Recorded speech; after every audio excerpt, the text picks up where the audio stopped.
2 weeks before my wedding, my fiancé dumped me for my sister at an ice cream shop. I pulled off my engagement ring with fingers still sticky from melted honey lavender and slid it back to him. Then I called my parents. My mother's response? These things happen. Be happy for them. 3 days later, they demanded I hand over my $27,000 wedding venue.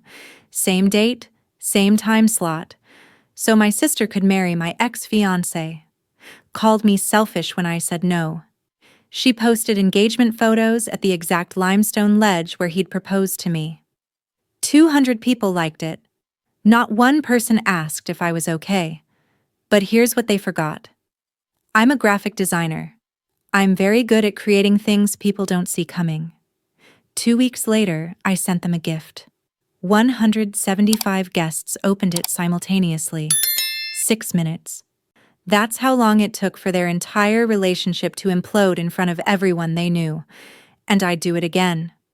My name's Emery. I'm 31, and up until September, I thought I had life figured out. I'd been living in Austin for 5 years, working as a graphic designer for a branding agency downtown. Good job. Great apartment. And Kieran, operations manager at Cascade Brewing, seemed like the person I'd been waiting for. We'd been together 3 years. Met at this art gallery opening where he actually knew who designed the posters. That got my attention. He proposed last October at Hamilton Pool, this gorgeous natural swimming hole outside the city. Got down on one knee right there on the limestone ledge, tourists taking photos in the background. It was perfect. The wedding was set for October 14th at the Driscoll Hotel. If you don't know Austin, the Driscoll is this historic landmark downtown, all that old Texas elegance. We'd already dropped $27,000 on deposits. Venue, catering, photographer, flowers. My dress was hanging in my closet, final alteration scheduled. My sister Tessa was supposed to be my maid of honor. We video called every Sunday, had since she was still living in Nashville. My grandmother's bracelet, this silver thing she gave me before she died, I wore it every day. She would have loved seeing me get married. Everything was on track. Everything felt right. Finally. Then in April, 6 months before the wedding, Tessa called. She needed a fresh start. Things weren't working out in Nashville. Could she crash with me for a bit while she figured things out? Of course I said yes. She's my sister. I helped her find an apartment in South Austin, co-signed the lease. Kieran offered to help move her furniture. They'd always gotten along, which I liked. You want your partner to like your family, right? They started having these wedding planning sessions while I was at work. Picking up my slack, they said. Tessa would send me updates. Got samples from the florist. Talked to the caterer about the menu. I started noticing small things. Kieran's phone was always face down. He'd text and smile at something, then lock the screen fast. Tessa started wearing my perfume, this specific jasmine scent I'd worn for years. Said she loved it, asked what brand. Kieran was home late more often. Helping Tessa with apartment stuff, he'd say. I told myself I was being paranoid. They were just helping me. Wedding planning is stressful. I should be grateful. September 30th. 14 days before the wedding. Text from Kieran at lunch. We need to talk about the wedding. My stomach dropped, but I told myself it was probably about the guest list. Maybe his cousin couldn't make it. Something small. We agreed to meet at Amy's Ice Cream on South Congress. Our place. Where we had our third date. Where he first told me he loved me. Where we'd go after bad days at work. I got there first. Ordered my usual honey lavender in a waffle cone. Kieran walked in and didn't order anything. That's when I knew. He sat down across from me, couldn't look at me, and said the words that changed everything. I can't marry you, Emery. I'm in love with Tessa. I wish I could tell you that was the worst part. It wasn't even close. Have you ever had someone you trusted look you in the eye and destroy your world? Stay with me. This gets worse before it gets better. The ice cream in my hand started melting. I could feel it dripping down my fingers, sticky and warm, but I couldn't move. Couldn't process what he'd just said. Kieran kept talking. We didn't mean for it to happen. We tried to fight it, Emery. We really did. But the connection, it's just... I started laughing. Like, actual laughing. Because this had to be a joke, right? Some weird cold feet thing? My fiancé wasn't actually telling me he was in love with my sister 2 weeks before our wedding. But he wasn't laughing. My stomach turned. The smell of the ice cream, that sweet lavender smell I usually loved, made me nauseous. My hands were shaking, ice cream dripping onto the table between us. I looked down at my left hand, the engagement ring he'd given me a year ago, the one I'd worn every single day since. I pulled it off with my sticky fingers. My hand felt naked without it. Slid it across the table toward him. It left a wet trail through the melted ice cream. Here, I said. My voice sounded hollow. You'll need this back. Kieran stared at the ring sitting there in the puddle. Didn't touch it. Didn't pick it up. I'm sorry, he said, standing up. I really am. Then he walked out. Left the ring sitting there. Just walked out. I sat there for 20 minutes. The ice cream completely melted, pooling around the ring on the table. Other customers were staring. The teenager behind the counter kept glancing over, probably wondering if she should say something. I couldn't move. Couldn't think. Couldn't breathe right. I finally left the shop around 8:30. Started walking home even though it's a 40-minute walk, and Austin in September is still brutally hot. But I needed to move. Needed air. I was still holding the ring. My hand was sticky from the melted ice cream, and the ring was stuck to my palm. I passed the bookstore where Kieran and I spent Saturday mornings, the coffee shop where we'd meet for lunch, the park where we'd walk our neighbor's dog when she was out of town. Every corner had us in it. 3 years of us. Halfway home, I called Brooklyn, my best friend since college, the only person I could think to call. She answered on the first ring. Em? What's wrong? I tried to speak. Couldn't. Just made this awful choking sound. I'm coming over, she said. Don't move. I got home first. Locked the door behind me. Looked down at my wrist, my grandmother's bracelet catching the light. Grandma would have seen this coming, I whispered to the empty apartment. Why didn't I? My phone rang at 10:30. I thought it was Brooklyn checking on me. It was my mother. Emery, honey, Diane said, and I could hear it in her voice. She already knew. Tessa called me. Tessa called her. Of course she did. Got her story in first. Mom, Kieran just... Oh, sweetie, I know. These things happen. And honestly, better now than after you're legally married. Divorce is so expensive. I stood there in my kitchen, phone pressed to my ear, waiting for the part where she asked if I was okay. If I needed her. Instead, don't be dramatic about this. You'll find someone else. You always land on your feet. Mom, she's my sister. And your sisters. Sisters forgive. Tessa feels terrible about this, you know. They're really in love, Emery. You can see it when they're together. I hung up, didn't slam the phone down or throw it. Just ended the call and sat in silence. I thought maybe my dad would be different. He'd understand. He didn't. We've all heard the phrase playing favorites, right? But this wasn't just favoritism. This was something else. Something darker. And it had been going on my whole life. I just couldn't see it until now. If someone in your family has always gotten away with everything while you took the blame, hit subscribe. You need to hear the rest of this. The next morning, October 1st, my phone rang again. My father this time. Your mother told me you hung up on her last night. Not, How are you doing? Not, are you okay? Just straight to criticism. Dad, Kieran left me for Tessa. 2 weeks before my wedding. I think I'm allowed to. Listen, Emery, I understand you're upset, but you've always been the resilient one. You'll bounce back. You always do. The resilient one. Translation. The one who doesn't cause problems. Tessa's your sister, he continued. This is family. These situations happen, and we handle them like adults. You're not going to make this difficult, are you? Make this difficult. Like I was the problem. Like I was the one who destroyed 3 years and $27,000 and a future. Dad? Good. I knew you'd understand.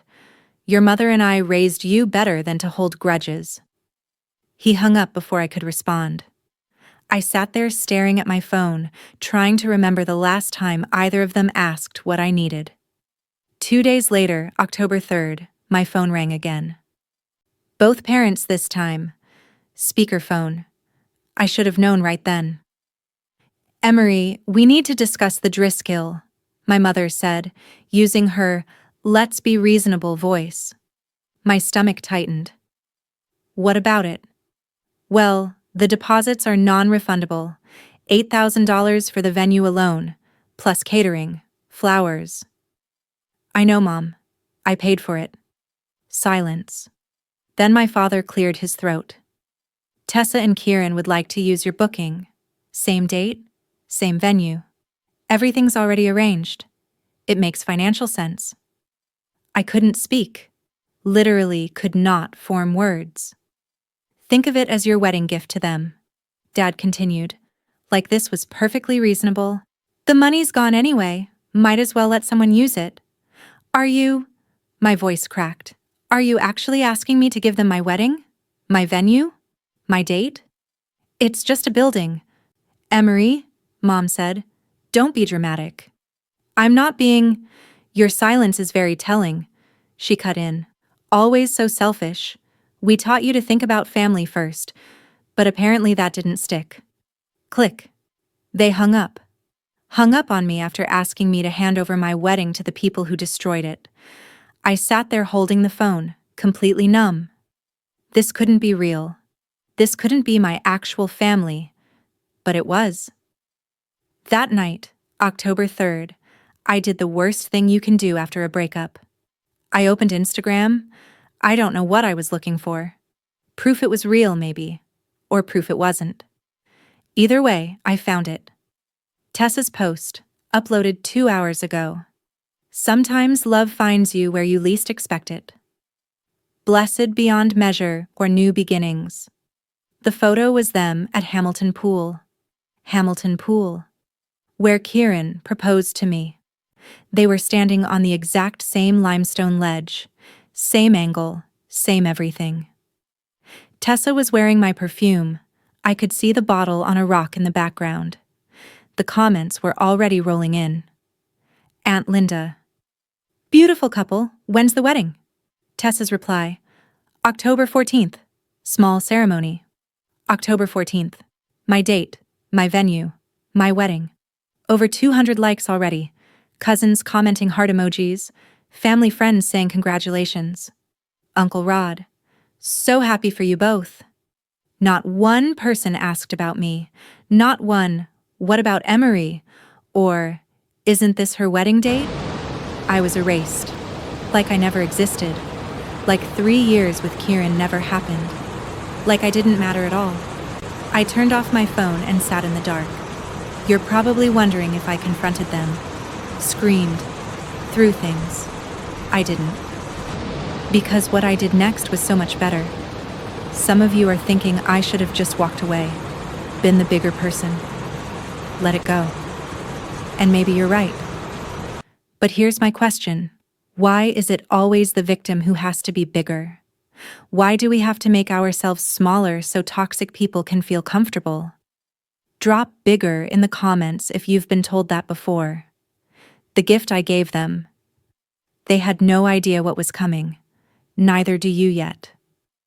October 5th. 9 days before what was supposed to be my wedding. I was at work, sitting at my design desk, trying to focus on a rebrand project. My phone buzzed. Tessa. I know you're upset, but please try to understand. This is real love. What you and Kieran had was comfortable, safe, but not passionate, you know? My hand tightened around the phone. Another message. You were always working anyway. He felt lonely. He needed someone who was actually present. Then, Mom said you might not come to family things anymore. Don't be petty about this. We're still sisters. And finally, also, can I have your photographer's contact info? The one you booked is supposed to be amazing, and I'd love to use her. I set the phone down, looked at my computer screen. Adobe Illustrator was open from a project I'd been working on. Blank canvas, blinking cursor. My designer brain started turning. 2 hours later, my phone rang. Mom again. Stop sulking, Emery. This is getting ridiculous. I didn't respond. Tessa told me she reached out and you ignored her. That's childish. Be an adult about this. Mom, you're already on the guest list for the ceremony. I told Tessa to include you. It's one day. One day of putting family first. We raised you better than this selfish behavior. She didn't wait for an answer. Just hung up. I stared at my desk, tried to process what she'd just said. They expected me to attend. To sit there and watch my sister marry my ex-fiancé at my venue on my date, wearing my grandmother's reset ring in front of my photographer, using my deposits, and smile through it all because family first. October 14th, 6 p.m. The Driscoll Hotel. My venue, my date, my time slot, my money. Everything I'd planned and paid for handed over to them like I never existed. That evening, my doorbell rang. Brooklyn stood there with 2 bottles of wine and Thai takeout. Don't even try to tell me you're fine, she said, pushing past me into the apartment. Your family is completely insane. You know that, right? We sat on my couch. She poured wine into coffee mugs because I'd packed my wine glasses already for the move Kieran and I were supposed to make after the wedding. What are you going to do? She asked. I shook my head. I don't know. Show up? Don't show up? What's the right move here? Brooklyn looked at me hard. Give them exactly what they're asking for. What do you mean? They want a wedding gift from you, right? Your venue, your photographer, your everything? Give them a gift they'll never forget. Something clicked in my mind. A designer's brain firing up. I looked at my laptop across the room. That conversation changed everything. Because Brooklyn was right. They wanted a gift from me. And I was very, very good at making things. What I created took days of late nights. Required access I technically still had. And would be delivered exactly 2 hours before their ceremony began. Before I tell you what I did, comment yes if you would have done the same. Because what came next? There's no going back from it. That night, October 5th, I couldn't sleep. Sat down at my desk around midnight, opened my laptop. Adobe Illustrator stared back at me. Then it hit me. When we booked the Driscoll, I set up all the vendor accounts. The printing company for invitations and programs. The florist's ordering system. The catering portal. Everything ran through my email, my login credentials. Tessa had called the vendors and said, same booking, different couple. Asked them to swap out names on existing orders, but nobody revoked my access. I still had administrative rights to everything, could log in right now if I wanted. My hands hovered over the keyboard. I could create new programs, design them to look exactly like what Tessa approved. Same fonts, same layout, same paper stock. The venue coordinator wouldn't question them. The ushers would hand them out without a second look. And guests would open them at exactly the right moment. Sitting there, waiting for the ceremony to start. I opened a new file. Over the next week, October 6th through 12th, I worked late every night. Told my boss I was dealing with family stuff. Not a lie. The program looked perfect. Elegant script font, cream cardstock. Identical to the design Tessa had approved from samples I'd shown her months ago. But I added one thing. A special insert. Titled, Our Love Story. And underneath, screenshots. Text messages between Kieran and Tessa from April through September. 6 months of their affair. Printed in their own words. Can't wait to see you while she's at work today. Just 2 more months until we can stop hiding. She has no idea I was at your place last night. The venue deposit is non-refundable anyway. LOL, might as well use it. Do you think she'll still want to be maid of honor at our real wedding? Every text. Every lie. Every moment they thought they were being clever. All of it, formatted beautifully on high-quality paper. At the bottom of the insert, I added a QR code. Simple text underneath, scan for more photos. It linked to a private website I built. Password protected. The password? October 14. Inside, more screenshots, photos with timestamps, a complete timeline of their 6-month affair. I ordered 175 programs, one for every guest on their list. Shipping details. Delivered to the Driskill Hotel, October 14th. 5:09 p.m. Ceremony started at 6:00 p.m. That gave ushers time to place programs on every chair, but not enough time for anyone to actually read one beforehand. I hit submit on the order. No going back now. I want you to understand something. I didn't hack anything. I didn't break into anything. I just used the access I already had. The access they forgot to revoke. Is that wrong? That's for you to decide. Some people will say what I did was cruel. Others will say it was justice. Comment. Justice. Or cruel. I want to know where you stand. And then, I waited. I thought that would be the hardest part. Turns out, it wasn't. October 13th. Day before the wedding. I barely slept all week.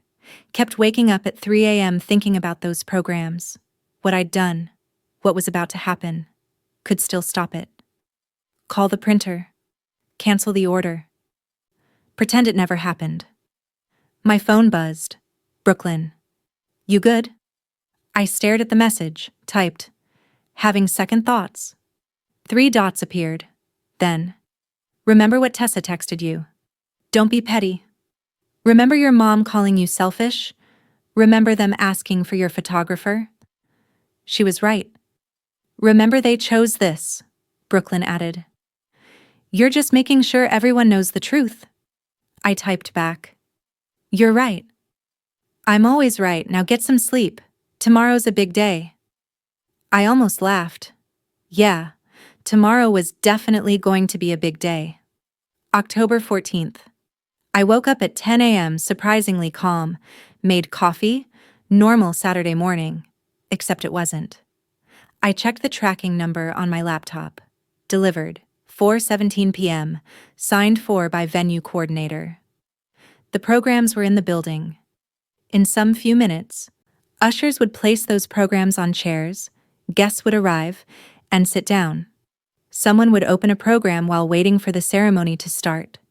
And then, I took a shower, got dressed, jeans and a sweater. Brooklyn was coming over at 5:30. We'd planned a night in. Wine, movies, phones off. Whatever happened at the Driskill, I wouldn't know about it until tomorrow. And honestly, I was okay with that. At 5:30, my phone buzzed one last time. Mom. You're really not coming? This is a new low, even for you. I typed 3 different responses. Deleted them all. Finally sent. Enjoy the ceremony. I sent a gift. Her reply came fast. Too little. Too late. I blocked her number. Then Dad's. Then Tessa's.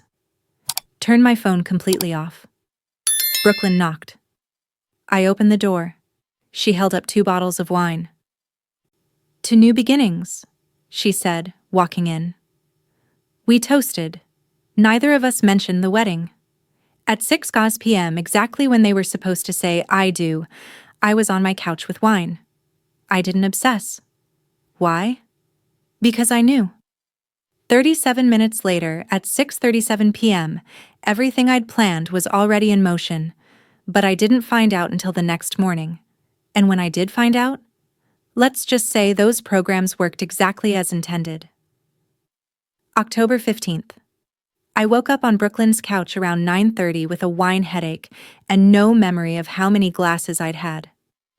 Brooklyn was already up, sitting in her chair with her phone, this weird look on her face. "Morning," I said, sitting up. "How bad's the headache going to?" "You need to see something." She handed me her phone. My Instagram was open. 23 missed messages. 47 notifications. The top post was from Aunt Linda, time-stamped 7:02 p.m. last night.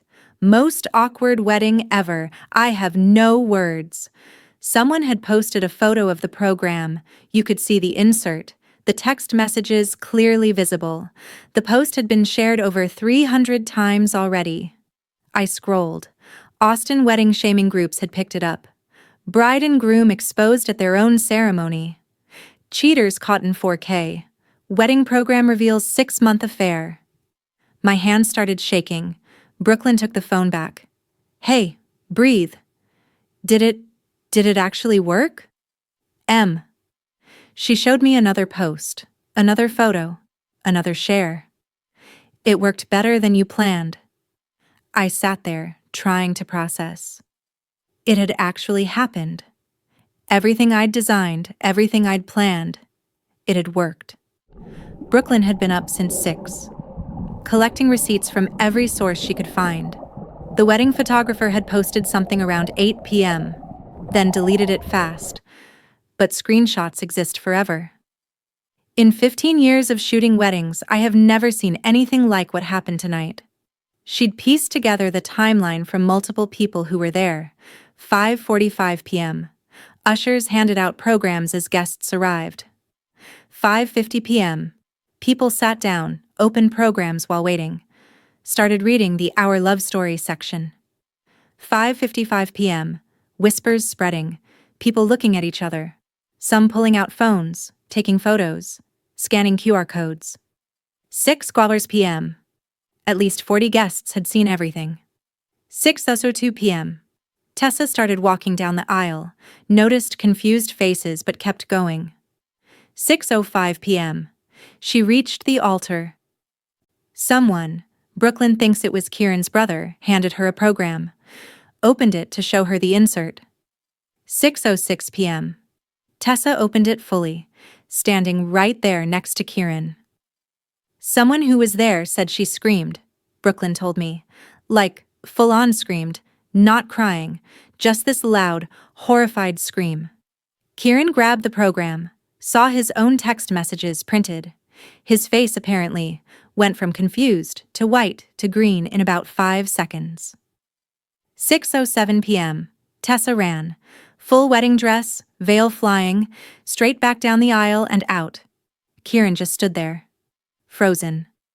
The officiant asked, "Should I continue?" Guests were already leaving, taking programs with them. Reception was cancelled. Bride locked herself in the bridal suite. Kieran's brother was seen arguing with him in the parking lot. My parents tried collecting programs from people.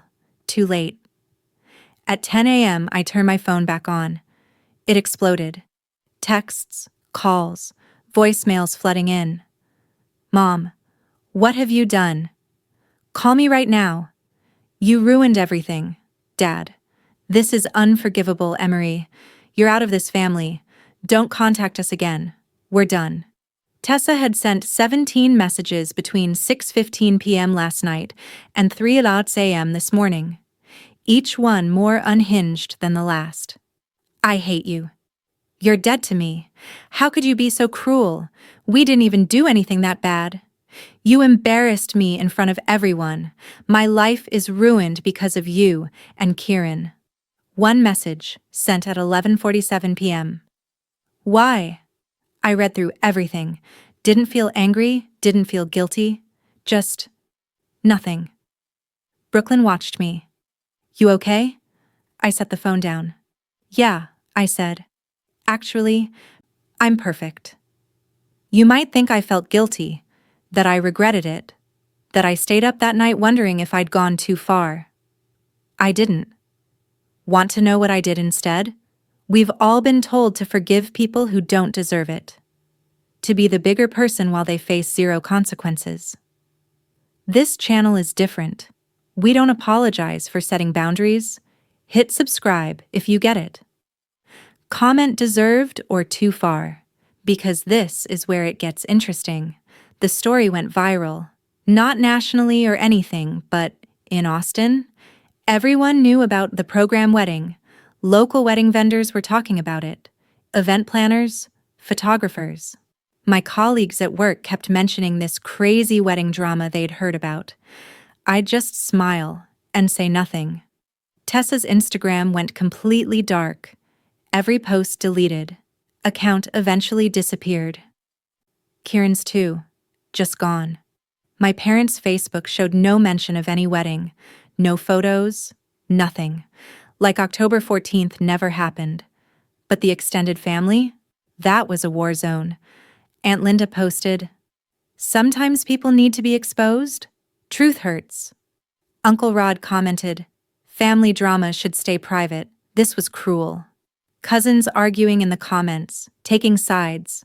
The family group chat, the one I'd been removed from anyway, apparently imploded. People blocking each other, choosing teams. Half the family thought I was justified. The other half thought I was a monster. I didn't care either way. The story became local legend. Did you hear about the program wedding at the Driscoll? People would tell versions of it at bars, at coffee shops, details getting wilder with each retelling. My role stayed anonymous, though.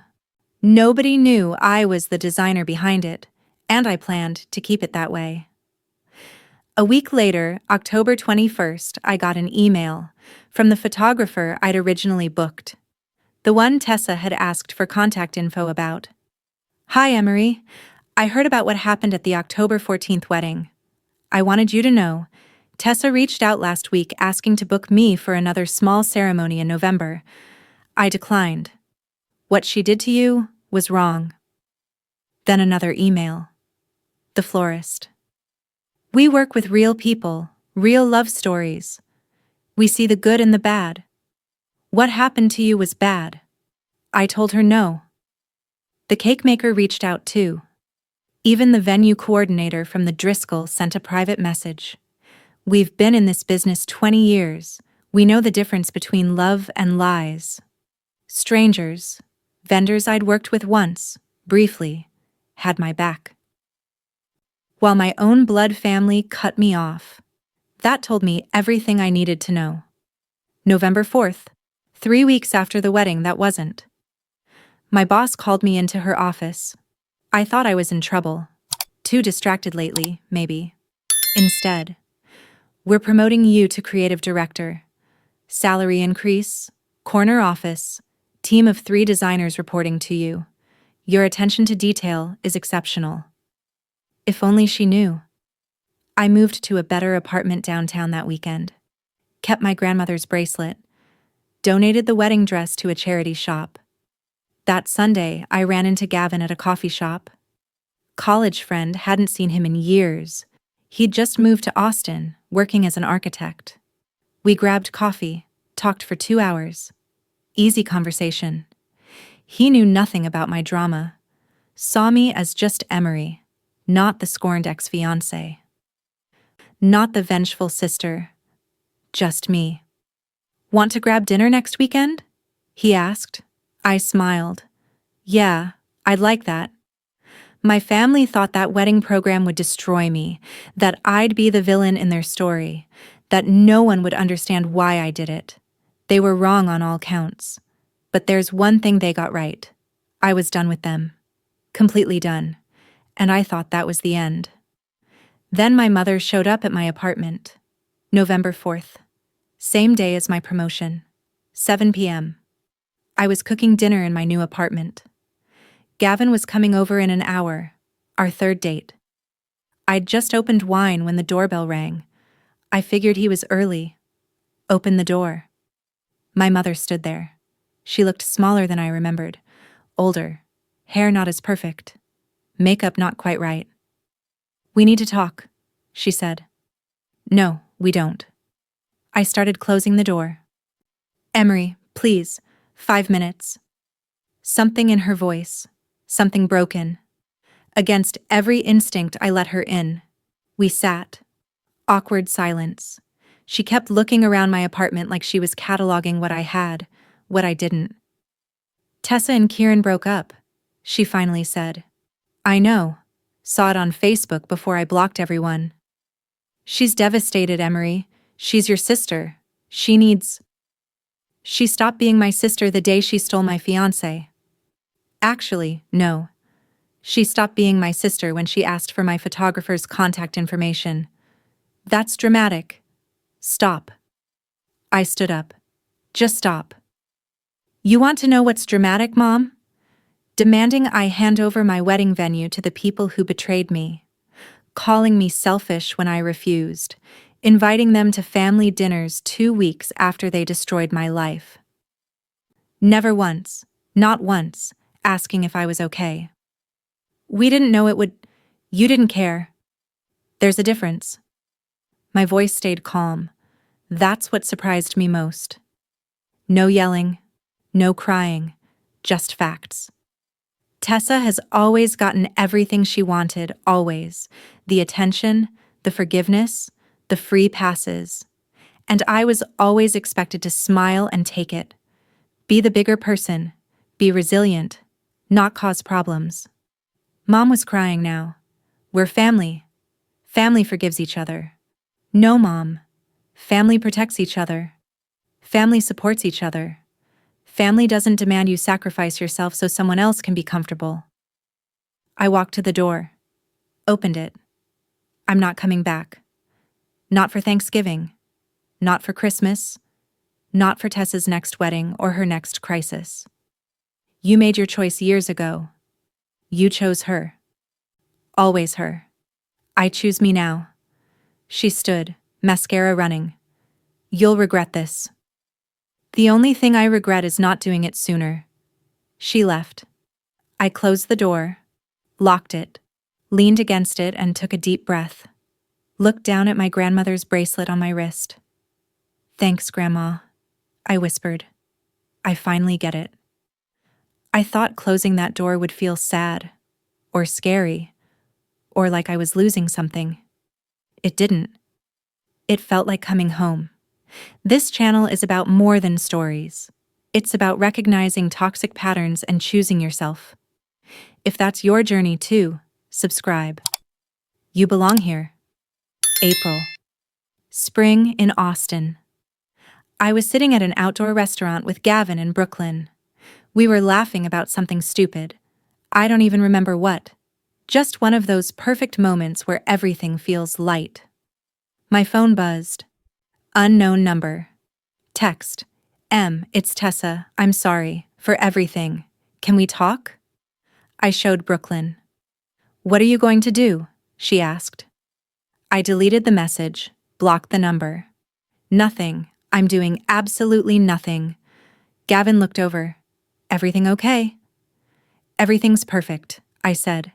And I meant it. Creative director at work. Real friends who actually showed up. A relationship with someone who saw me, actually saw me, and liked what he found. No drama, no manipulation, no walking on eggshells wondering when the next betrayal would come. This was what peace felt like. That night, I sat at my laptop working on a design for a new client. Opened the file. Wedding invitation. For a couple I'd never met. Their names, their date, their venue. I took the job without hesitation. No panic attack. No flashbacks. No trauma response. Just another project. Kieran didn't ruin weddings for me. Tessa didn't ruin family. They just revealed who they'd always been.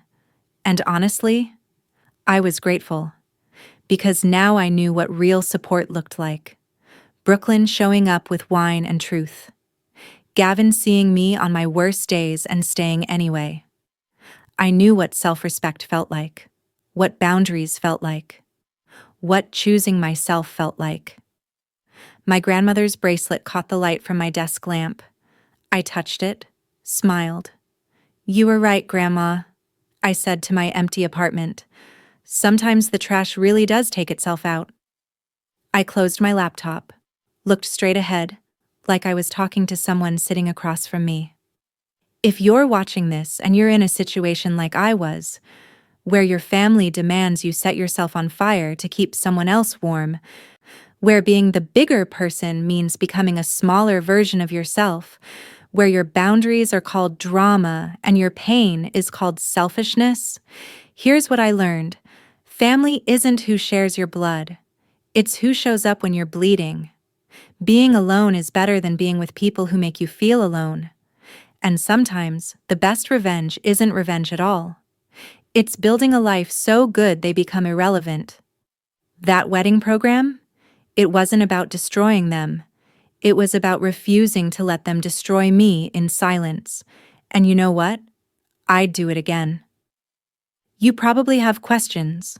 Was there legal fallout? Did Kieran ever reach out again? What about the rest of the family? Drop your questions in the comments. I'll answer what I can. This channel covers real stories about toxic family dynamics, revenge, and choosing yourself. We've got more stories coming that'll make this one look tame. Subscribe so you don't miss them. Before you go, comment chosen family if you've had to build your own support system. Let's show people they're not alone in this. They wanted me to give them a gift. I did. I gave them the truth. If they couldn't handle it, that's not my problem. It's theirs.